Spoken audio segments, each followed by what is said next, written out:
नमस्कार बच्चों। आज हम आपको लेंस के रेखीय आवर्धन पर आधारित सवालों को हल करना बताएंगे।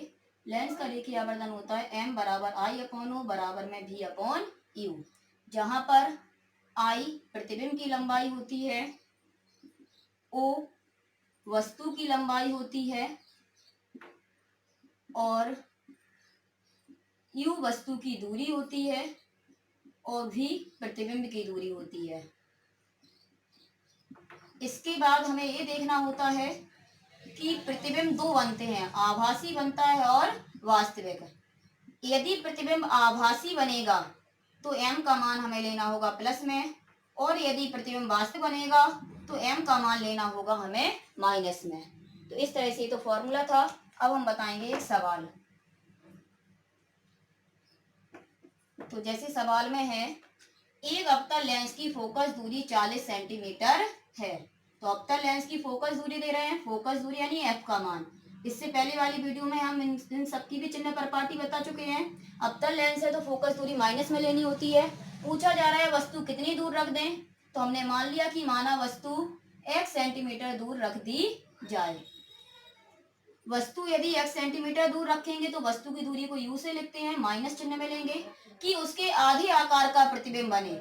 जितने आकार का प्रतिबिंब बनता है वो m का मान होता है। यदि आधे आकार का बन रहा है तो m का मान 1/2, दुगने आकार का बन रहा है तो m का मान 2 ले लेंगे, 3 गुने आकार का बन रहा है तो m का मान 3 ले लेंगे। तो इस तरह से m का मान ले लेते हैं। अब लेकिन हमने अभी बताया था कि प्रतिबिंब देखना पड़ता है आभासी बन रहा है या वास्तविक, लेकिन इस सवाल में कहीं नहीं कह रहे हैं, सीधा कह रहे हैं आधे आकार का प्रतिबिंब बने। तो हमने प्रतिबिंब जब बनाए थे तो हमने देखा था कि अवतल लेंस में केवल आभासी प्रतिबिंब बनता है, जबकि उत्तल लेंस में वास्तविक और आभासी दोनों ही प्रतिबिंब बनते हैं। इसलिए यहाँ पर प्रतिबिंब नहीं बताया जा रहा है कि कौन सा बनेगा, क्योंकि हमें पता है कि अवतल लेंस में सदैव आभासी प्रतिबिंब ही बनता है। इसलिए m का मान यहाँ प्लस लेना होगा।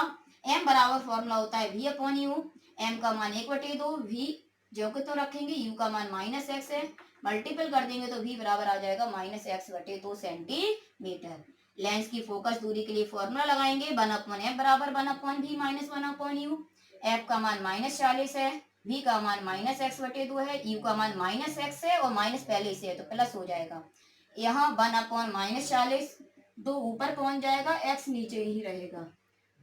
यहाँ पर हम एलसीएम लेंगे तो एलसीएम x आ जाएगा, तो -2 + 1, -2 में से 1 जाएगा तो माइनस का 1 बचेगा बटे में x, क्रॉस मल्टीपल कर देंगे, x का x में 1, 40 एकम 40, माइनस माइनस प्लस, x बराबर 40 सेंटीमीटर।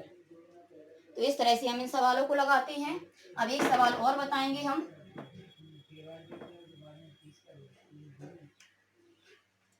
तो जैसे कोई सवाल दिया जाए कि एक उत्तल लेंस की फोकस दूरी 20 सेंटीमीटर है, तो उत्तल लेंस की फोकस दूरी दे रहे हैं। अब हमें पता है यदि लेंस उत्तल होता है तो फोकस दूरी प्लस में ली जाती है।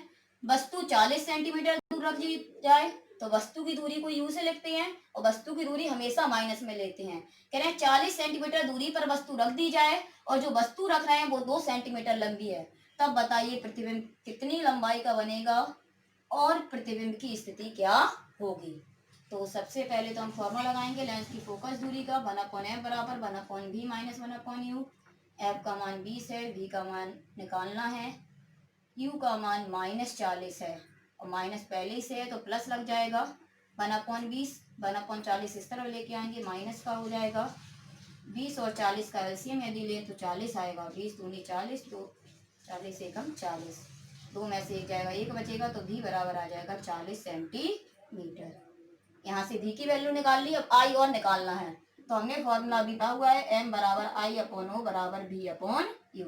जब 3 चीजें बराबर होती हैं तो कोई भी 2 बराबर ले सकते हैं, तो यहाँ पर हम ले लेंगे आई अपॉन ओ बराबर v अपॉन यू। आई की वैल्यू निकालना है, ओ की वैल्यू 2 है, v निकाल चुके हैं हम 40 और u का मान भी -40 है, 40 से 40 कट जाएगा, आई अपॉन 2 बराबर -1, मल्टीपल कर देंगे तो आ जाएगा -2 सेंटीमीटर। तो इस तरह से यदि प्रतिबिंब की लंबाई भी पूछी जाए तो हम वस्तु के प्रतिबिंब की लंबाई को भी निकाल सकते हैं। तो इस तरह से हम लेंस के रेखीय आवर्धन पर आधारित सवालों को हल करते हैं।